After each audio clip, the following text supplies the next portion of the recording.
Hello and welcome to Childcare Confidential. I'm Jessica Hampton and this is Katy Denk. Today we are going to talk about the CCDF puzzle, rates, waitlists, and the real impact that it has on not only families but providers too. So, what is CCDF? Well, for us in Indiana, it is called the Child Care Development Fund. And it is a lump sum of money that the government dishes out kind of to individual families based on the family's needs. And that helps the families pay for childcare that they were unable to afford any other way. So that's kind of what CCDF is. And what is happening right now, kind of across the board, is that states have run out of money. COVID funds are over. They've run out of money. And so they are looking at how do we make up the deficit? So some states like Indiana are cutting the funding to their Child Care Development Fund, which is not only impacting families, but it's impacting providers as well. Katy, what do you think about this so far? I'm kind of breaking into the beginning stages of this, but we got some devastating news in Indiana this week. What are your thoughts so far? Oof. Well, I don't know how this is necessarily a win, I would say, for the state of Indiana. However, I'm a multiple perspectives type of person, and I do think that there is good and bad in between the ugly, and so we gotta push through to see that.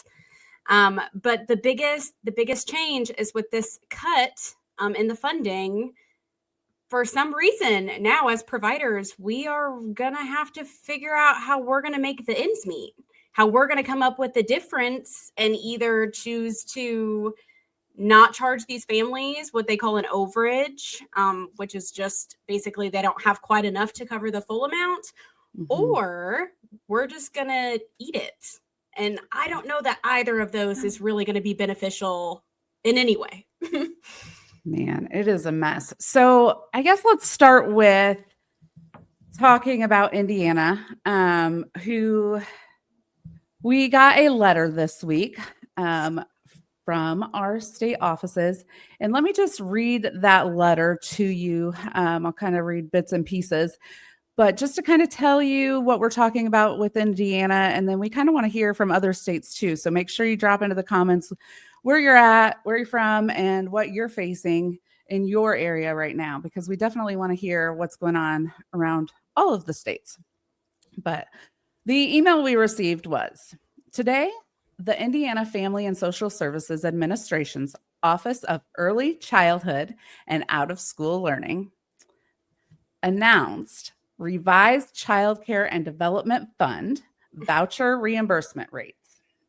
These adjustments address a $225 million funding gap through 2026 created by prior administration's unsustainable use of temporary COVID relief funds and ensure continued compliance with federal requirements. Wow. Oof. First of all, that's the first paragraph. They are already trying to throw somebody under the bus for using the COVID funds the way they did not approve of. Oof. And guys, we're not going to go political here. So just know that off the top.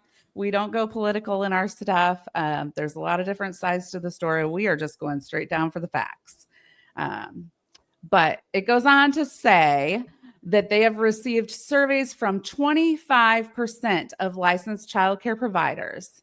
Only 25%. And let me tell you why only 25% really quickly. Because on this survey that we all were supposed to fill out and refused to fill out, they asked providers what their income was. Like it was their business. Apparently they thought it was. I guess so. They are not my employer. They do not need to know what my income is. So they only got 25% of providers to fill that out. Everybody else refused because they would not take out that question. Going on. Mr. Adam Olson, the director of OEC OSL, says, we made the decision to protect the children and families that depend on CCDF vouchers. There is only one pot of money. We could either protect providers or kids. We chose kids. Wow. Does that not just give you a chill? Yep. The sentence in itself is almost infuriating enough, but then you add the aftermath that's going to come down the pipe. We could either protect providers or kids, and we chose kids. I don't even know why it has to come down to protecting one or the other. Why wouldn't you want to protect both? Exactly. We're doing our due diligence for the children. Wouldn't you want to make sure we're both okay? Exactly. Mr. Olson, if you are not protecting providers and children, you are not doing your job, sir. You need to find another profession, because I guarantee this guy is not going to be in this one very long. No, not with him already putting his foot in his mouth, even metaphorically. The providers of Indiana are hot about his comments. Jess, when we got online on our shared directors and providers group that we're on, how fast do you think it took for providers to start jumping on and putting comments? Yes, I actually have that pulled up because I was kind of scrolling through it. I'm on a couple different groups based out of Indiana, and I obviously will not divulge any information from them on here, but the comments are fast and furious. There are rallies set up. There were groups that were meeting as of that night. There are websites already set up, and we're going to give you guys some resources in the comments too. There's HoosierMilestones.org is set up for parents and providers to go on and start sharing your stories. There's going to be dates at the Steps Downtown set up. Like, we are not sitting down as providers in Indiana at all. But it's about time. It's about time that we don't do that. Yes, I agree. 100%. Yeah, both groups. It is almost hilarious kind of at this point, the comments that'll come out that are like, well, who got demoted in 2025? Indiana childcare providers did. You know, and that's now what we're seeing on these groups that we're in. And it's sad and discouraging that somebody that's just coming in to lead our providers makes a comment like that. Do you know what my favorite thing that you say is, Jess? Is there is a very, very, very big difference between a leader and a boss. A leader would ensure that not only the children are safe, because obviously that is our top priority, but also the people who are in charge of keeping those kiddos safe. Wouldn't you want to make sure they're all right too? That's not exactly leadership qualities. That's more so passing the buck to see who's going to pick it up next. Exactly. It's exactly passing the buck, because what's going to happen is those kids are not going to be taken care of, because providers are not going to take a pay cut, sir. We have bills to pay just like everybody else. And nobody that I have heard from so far is lowering their rates because Indiana cannot manage their own budget. I know within our 20-mile surroundings that all of the local providers, at least around us in the state of Indiana, have already said that they're not doing it. Yes. They don't think it's fair. They know it's unfortunate, of course, but it's not fair. Absolutely. Nobody wants to be in this situation. Everybody understands only having one pot of money. It's yours. And you messed up. You got to fix it. Not us. Sorry, not sorry. I'm not very sorry about it either. No, to be honest honestly. with you, really. So let me continue to read on in this letter. because, got a little heated with his comments. That right there just shows very, very lack of leadership right there from our leader, unfortunately. As of July, approximately 55,000 Hoosier children rely on CCDF vouchers. This is a decreased number from December 2024, which was the peak of 68,000. It's yet way above the pre-pandemic average of 35,000 recipients. More people need it now. Obviously, inflation's happened. People are not working as much. There's not as many jobs right now. That makes sense. More people do need it. We understand. And we also pay more taxes. Just in case you weren't aware. Okay. These rate changes prevent disruptions to voucher access and maintain federal compliance by establishing sustainable rates. So the infants, will decrease 10%.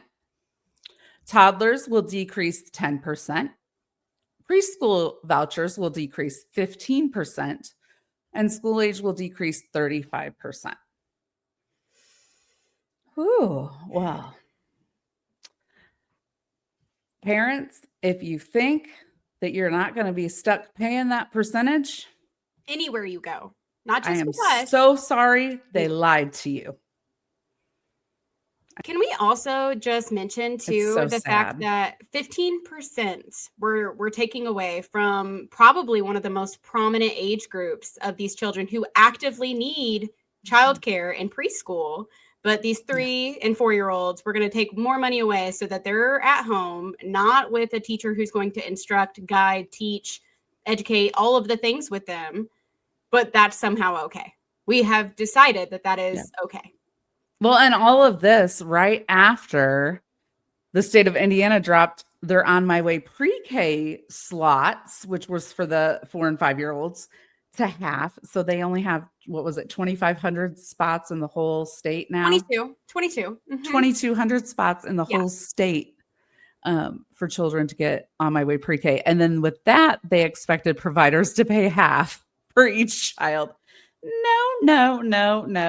Well, and now we're also allowing people to watch children in their homes without being licensed. Up to 7 children in your home without being licensed. That was another one of the new regulations that came out. And all this kind of ties back to CCDF because they're trying to create cheaper avenues for people. However, my concern with people watching children in their homes without being licensed and things like that, beyond all the other obvious issues, is what about the people that are doing the watching? What about the people that are doing the providing childcare? Do they know that they should have insurance? Probably not. Do they know that some parents are hard these days? What? Believe it or not, some parents are going to ask you the most ridiculous thing or say the most ridiculous thing to you, and you're going to go, you need to be protected too. And they just don't have those resources, and nobody's telling them that. So we're setting people up to fail left and right in early childhood in Indiana. It's insane right now. Yeah, I don't know what's gone through their minds. And when they decided that this was going to be not only a smart choice, but a safe choice, but they were very sadly mistaken. Right. So, Katie, can you break down some of what this reimbursement rate really looks like besides the percentages? Just kind of, I know you had some random schools rates or something. Yes. So my absolute favorite thing, I don't know if it's for other states too, but I know in the state of Indiana, when stuff like this trickles down and affects us, even if it's just individualized providers, we all group together. We really do. I have seen so much teamwork and abilities to pair up to figure out the next steps. But my point with this is we have other providers in the state of Indiana who started commenting and releasing information that they had heard from someone. So we're all in the loop. There's nothing that we're going to get beside ourselves on, because we do have people that truly want to help not only themselves, but other providers around them to, ensure safety of children, which is obviously what some people say they're doing and aren't. But so the reimbursement rates, yes, she gave percentages, but it is very vastly different. There's what they call zones. That's what they're basing it off of. The different zones are how much money per child, depending on if you're a level 4, 3, 2, or 1 for past equality. That's really going to affect you. So if you're a lower rating on those past equality scales, it's obviously going to affect you more drastically. For us, we're in the state of Indiana. We're a level 4 for past equality at both of our locations. So for an infant, we're actually only affected by a few dollars, thankfully. Toddlers, kind of the similar situation. It's only a few dollars. I think maybe 7 if I'm being more on base. So I was like, okay. And that does add up. That adds up, so I was like, okay, per child. It's fine. Per week. But then we get to our 3-year-old friends. And this is why I mentioned this earlier when we first started talking about it is, Jess, can you guess the amount that we're going to be losing per child for my preschool and pre-K friends? Do I even want to? $18. 18 per child for 3 and 4-year-olds that are in the most pivotal time for their development. We are going to lose that. And parents, which Jess and I got into this a little bit ago before we got on here, but I am very much a let's see things from a different perspective type of person. I do think that every little situation, whether it be good or bad, you've got to find the good. You really do. Yeah. I love the fact that we're doing something so that these families who we have on this wait list that have been waiting for CCDF are finally going to get somewhere. That's great. I did not know helping those families that have been waiting get off that wait list meant the families that we do currently provide for that love the program, love what they've got going. Their kiddos are learning left and right. We're now going to punish them because I can tell you we have quite a few families that they're going to fall into that $18 a week range per kiddo. And that's going to blow them out of the water. Yeah. That's not a little money to them. That's a lot of money to them, especially if you have more than one child. Yeah. And the sad thing is that Mr. Olson then thinks that the provider is going to step in and say, okay, that $18 a week per child, we're just going to write that off and say, oh, that's not going to be our rate anymore. And we're going, no, sir, we cannot do that. That's one teacher I can't pay. That's one snack that's not going to be as nutritious because I can't get that vegetable that I need. We are not willing to create a lack of quality due to his lack of budgeting. Sorry, no. That is ultimately what it comes down to. 100%. You hit that so perfectly and spot on. We're decreasing our quality to increase pockets on somebody else who's above us that's dictating whether or not something is right or wrong. Like he said, we all have one pot of money. It all has to come from somewhere. I bet I could tell you where I would want it to come from. I have a few ideas too. But yeah, and that's it. We, unfortunately, then we have to go to the parents and enforce the $18 a week, which is going to put us also in a hard spot because then we are going to parents that we know cannot afford it. And we love our children because why do we do this? We're passionate about what we do. Otherwise, this headache's just not worth it. So, if you don't love what you do in this field, get out now. Agreed. Run because you've got to love it. This craziness happening it's too much. It really is. So Jess, here's my question for you. We went through all of these negative things. We've talked about all of these very stressful and unfortunate circumstances that have been given to us, but what can we do? What are our opportunities to be able to dig our way out of yet another mess that we did not create? I think the biggest thing right now is banding together. I have seen a lot of conversations going on. We've seen different states that have formed unions, childcare unions in their states, and these conversations are coming up on the social media groups. So if you are not on social media groups in your area, in your state, make sure you connect. I know Facebook seems to be a great place to connect with other directors and connect with them and really get input. I know Indiana has several groups. They have ones for centers, homes, ministries, everybody, early childhood specialists, everybody. And it's just a good way to connect. And just really talk about what's going on. I think that's the biggest thing. I know before there were not a lot of people that were really interested in doing like a day without childcare because we felt like, they already saw the impact and we don't want to put our families in that situation. But I honestly think that providers and families are to the point that everybody would do it. Like, I think we're to the point as people going, enough is enough. This money has to come from somewhere. And it's either going to come from our cash pay parents, the government, or the parents that can't pay for it are going to have to start paying for it or can't work. Enough is enough. And so people are banding together. So there's a couple of things. I would say there's a lot going out about writing senators right now. There's tons of that going out. But Hoosier Milestones is a great resource and an advocate program. If you go to HoosierMilestones.org, submit your story, get other people to submit their story, get your families to submit their story.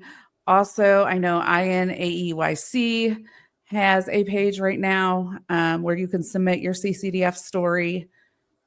Make sure that you're submitting on those. I do know that Little Ducklings, which is one of the childcare centers, we will connect with them, of course, and kind of get some more information. But they have had some news stations out and really did some interviews with them to try to get some resources out and people on air. But I think the biggest thing is like right now, it's time to start speaking up. It's time to start saying something. It's time that we stop sitting back and being quiet. I will say that through the COVID years, I've been in this field 20 some years, and through the COVID years, I really just kind of got fed up with the nonsense. Like the stuff that was changing left and right that was nonsense. Some of the violations that we were written up for that were nonsense, like we'll go over those in another podcast. It's for another day. It would be too long. It would be way too long. But like it just change after change after change. And they were getting worse and worse. The ideas were getting worse and worse. And it's like, what is happening? So I think it's just time we start saying enough is enough. We are valuable. Choose us. If you're just choosing the children, you're missing it. We have to be healthy to be able to educate those children. Especially the right way. That's where quality care comes into play. Absolutely. And our mental health right now as a field is suffering because of all of this nonsense. I don't know. I got a lot of opinions on that. But let's get involved. Let's keep the conversation going. Follow us. Put things in the comments. Fill out the forms. Tell us your stories. We'll keep you confidential if you want, or come on and do an interview with us. If you really want to share your thoughts about everything going on, we'd love to have you. We just want to get things out there and really just start standing up for ourselves as a group. Because we deserve it. We do. We 100% deserve it. We are worth it.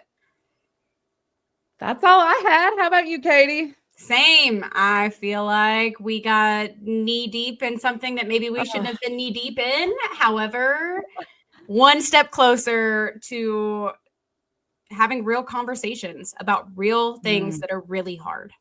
Yeah. And this is one of those conversations that I feel like it's going to be like an onion. We just peeled back the first layer and kind of got out what the problem is.